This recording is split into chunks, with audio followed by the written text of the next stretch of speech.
Hello and welcome to The Tonight Show. As tensions rise over Ukraine, Russia's ambassador to Ireland, Yury Filatov, has said that the controversy about the Russian military exercise that's due to take place in waters off the Irish coast next month is hugely overblown. This is not in any way a threat to Ireland or anybody else. No harm is intended and no problem is expected. Well, joining me here in studio is political correspondent with the Journal.ie, Christina, Sinn Féin TD, David Cullinane, and Fine Gael TD, Neale Richmond. You're all very welcome along to the programme. Firstly, I just want to get your response, Neale Richmond, to what we heard there from the Russian ambassador, Yury Filatov, essentially saying no harm done, this is harmless, there's nothing in this, it's been totally overblown. What would you say to that? Well, I think if we look at the timing of the exercises, when we look at the context, the global context, there is harm done. I think they're needless, and I don't see the benefit in terms of looking to get a resolution of what is an extremely worrying situation on the eastern flank of the European Union.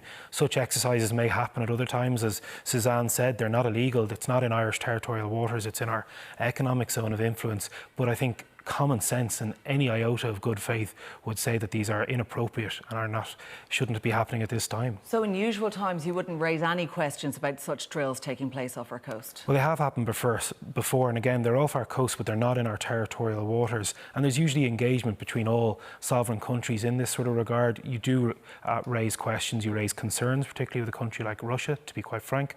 However, at this particular time, it's extremely worrying, and I very much hope they are cancelled in due course, and I fully agree with the statements by Minister Coveney asking them to be deferred. And if they're not cancelled?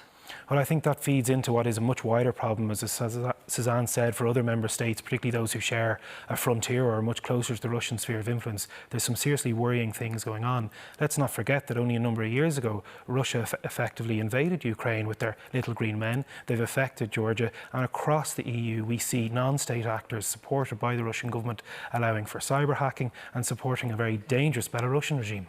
All right, but Europe is essentially divided on this. And from a Sinn Féin point of view, would you be more of the sort of ambivalence in Germany around it? There are questions being asked about how Europe should respond to this. How should Europe respond, do you think, David Cullinane? I think we should respond very, very strongly. Obviously, we have to defend the territorial integrity of Ukraine. We have to condemn in the strongest possible terms the escalation of matters by Russia, the building up of troops, obviously, on the Ukrainian border, the potential for conflict, which obviously has to be avoided. I don't believe arming the Ukrainians is going to be the solution either. I think we have to have a political solution and political interventions, so more talk and dialogue is needed. But there has to be a very strong message coming from this state, from the island of Ireland and from the European Union, that this escalation of matters by Russia is wrong. And I would agree with Neale as well in relation to the timing of the military exercises off the coast of Ireland. It does feed into this wider escalation of matters by the Ukraine. OK, so when we hear Micheál Martin saying you'll never criticise Russia, and there's been, silence over the troops' move from Sinn Féin, you're saying, no, you're not being silent on this? I don't know where that came from Micheál Martin. It was a source of amusement at the time, but obviously these are very serious matters, and I just want to stick to the issue, which is this is a very serious issue. I don't stand with Putin, I stand against him. I don't agree with what he has done in Russia. I don't stand with his political philosophy and what he believes in. And in relation to what's happening in the Ukraine, they are an independent nation. They have internationally recognised borders. Those borders have to be defended. And Ireland, as a neutral country, always has a role to play to speak up for countries and small nations and make sure that what we get is a de-escalation of what's happening on the Ukraine border rather than an escalation. So I think a very strong, united message actually should come from politicians in the Dáil rather than Micheál Martin playing politics. As well, and which of course, is crucially important. Absolutely, and the European Parliament. And I think there's a role for all. You have to admit that there are times that Sinn Féin's MEPs in the past, and indeed your current MEP, haven't voted with the consensus when it comes to Russia. They haven't necessarily supported sanctions or written declarations. Other MEPs in your group, who aren't in your party, I accept, have been saying complete opposite things. So I think we need to see an element of consistency. We haven't been saying complete opposite things. And I said other MEPs in your group. I didn't say your party. But your MEPs have voted against sanctions. What we have is a very dangerous situation in the Ukraine.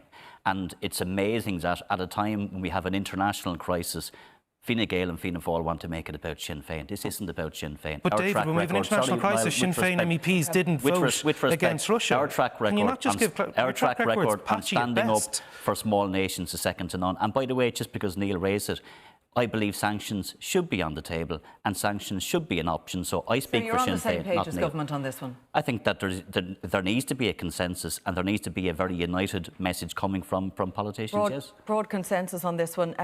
What do you think is the sort of, you know, the wider context of this, of where Ireland stands with these naval drills taking place off our coast and, you know, I suppose Simon Coveney bring it to the attention of Europe, but how far will it go beyond that? The Russian ambassador coming out tonight saying, look, nothing to worry about, lads. Well, as we said there's very little that Ireland can actually do in circumstances like this. It's 240 kilometres off the Irish coast. It's in different waters than perhaps we look after. But there's very little that Simon Coveney can do other than brief his counterparts as to this is happening. I think it's interesting that since the story broke last week by the Journal that it was relatively silent over the weekend. Maybe there was talks underway about, you know, moving them on or delaying those missiles tests. These tests have happened before. Simon Coveney does seem to be pretty strong in his words to the ambassador that he does not want them to go ahead, but I think they probably will.